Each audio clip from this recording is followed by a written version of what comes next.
Howdy guys, welcome back. I just want to do a quick video just to talk about gig driving a little bit. So went out on a small shift and I just kind of want to discuss the stigma around, everyone's out like, trying to grind it out like 80-hour bloody weeks and stuff like that. You don't need to work that way. So gig work was always designed just to do it casually, just do a little bit here and there, designed as a side hustle, not as like an endless grind. It's not like playing Runescape and you're just there like cutting away at yew trees for like 12 hours a day. You're like, yep, I'm making progress in life. It wasn't designed to do that. Some people have used it that way, and if you do use it that way, power to you, man. Like, good stuff. Grind it out, man. That's your hustle. You do it that way. But I just want to touch base just on the other way to work, which is where the majority of people, I think, work, and that's just doing a little bit here, a little bit there when it suits you in some downtime. So tonight I popped out on Uber Eats. There was a quest on. It was doing sets of 3, and I was like, you know what? I don't want to work 4 hours. I'll just do the first quest, which is do 3 deliveries, get an extra $9. So the first delivery that I got through, it was just a Hungry Jack's delivery. Let's have a look at it. It's $6.14 for 4.7 kilometers. Not that great on pay. It's a very small paying offer. But in the back of my head, I'm like, cool, if I get that done, I'm getting $9 for doing a set of 3. That's an extra $3. So $9.14 is realistically what I'm looking at for doing 4.7 kilometers. So on the Hungry Jack's, I just went in. Like, it's very straightforward, guys. Very easy work. You don't really need to think too much, man. It's not like rocket science. You're not Einstein out here doing this job or anything like that. Walked in, probably about a 2-minute wait. Just checked in with the front counter staff and just confirmed the name. They were like, yep, cool, won't be long. Picked up the bag and then took it out on the drive. This was a leave at door order as well. So when I got out to the customer's place, all I need to do was find the right house, of course, drop it off, take a photo, and then I'm off on my merry little way. So that first order, very, very easy, very straightforward to do. As soon as I did the drop off on that order, guys, it was straight back to Hungry Jack's again. I got another Hungry Jack's offer as I was coming in, probably about a minute drive away from the drop off on the first one. I had a quick squiz at it. That offer was $8.22, driving 7.9 kilometers. So not that great, but I got a quest on, extra $3 on top of that, brings it up to $11.22. That's why I think about it. That's how I look at it in my head. I'm like, cool, I'll do that. So I'm getting paid to get back from that customer's place to the restaurant and then back out to a similar area again. So that was very straightforward. Went back to the Hungry Jack's, just checked in. No dramas or issues, guys. Probably like once again a 2-minute wait, and this was a large order. I remember there was 3 bags to this order. It was heaps of food in there. 1 bag entirely chockers with drinks and ice creams. I think it was like maybe something light. It felt like chicken nuggets or something like that in the 3rd bag. But yeah, just on the drop off on that one, it was straightforward. Pulled up out in front of customer's place, made sure it was the right house, walked on through, dropped it all down to leave a door order, so I didn't need to check in with the customer. Just as I was taking the photo, though, I just decided to knock because there was ice cream in the order. I was like, well, I don't want them to like wait 5 minutes and the ice cream's all melted. So I just did like a quick courtesy knock, but as I was doing that, he was already on the way to the door. So the dude was already onto it, man. He was coming out to get his grub. But that was a straightforward one, relatively quick. I think I beat the estimated times on that. And then the 3rd order I got, just another one to wrap up the quest. It was just off to a pizza store, picking up just one pizza, a single Hawaiian pizza.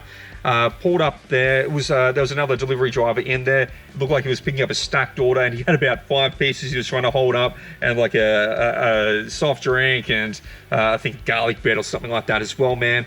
No bags. That driver had no bags. I was like, ooh, if you had bags, man, it'd probably be a bit easier to cart that stuff around and split them up, because he was kind of mixing in 2 customers' orders on a stack of pizzas. I was like, man, I hope he's got a little bit of order control there, and he's got a method to his madness with it.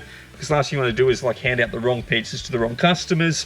But that's his business. That's how he runs his ship. I'm not there to judge it. I just personally use hot bags for everything. But this order was $8.04, going 7.8 kilometers. Once again, not a great offer, but adding $3 on top on that brings up to $11.04. So still not great. It's not a banger or anything like that. But that wraps up the set of 3 quests for me.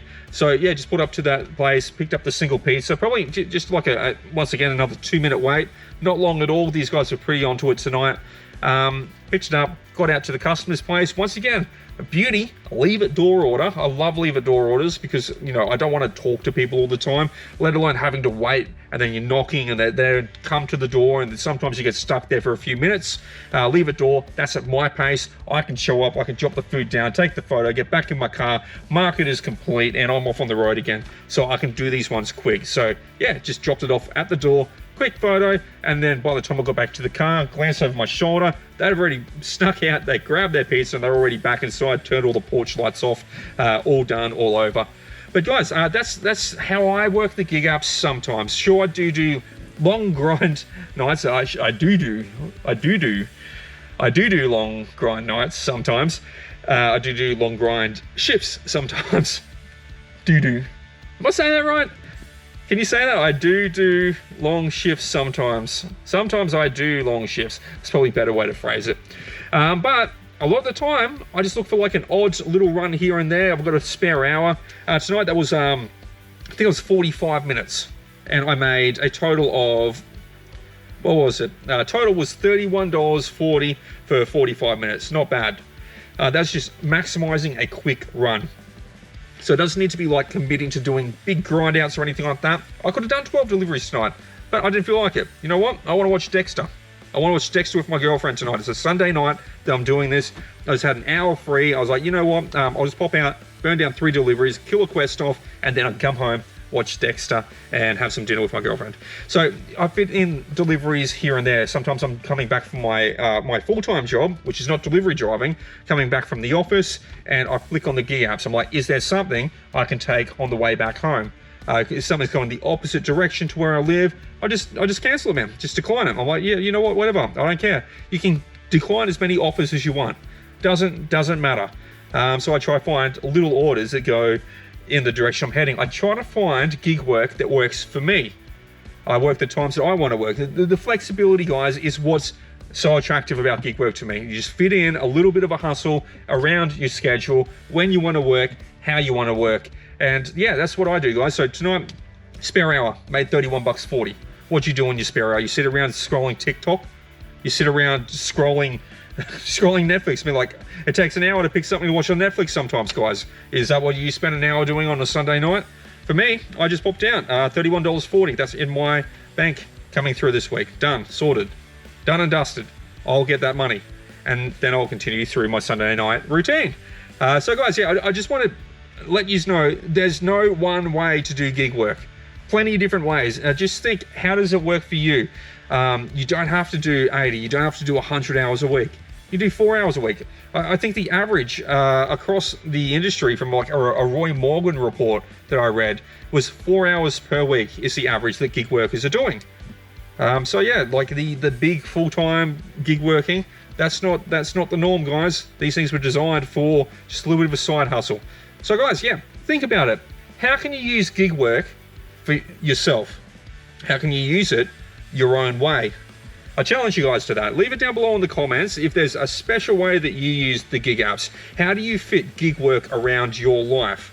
Anyway, guys, that's all for tonight. We did 3, made $31.40, and we fit it in around my lifestyle. That's all for tonight. Enjoy, guys. Leave down below in the comments how you fit it around your lifestyle, how you make it work for you. And until next time, drive safe, keep hustling, keep grinding, and peace out.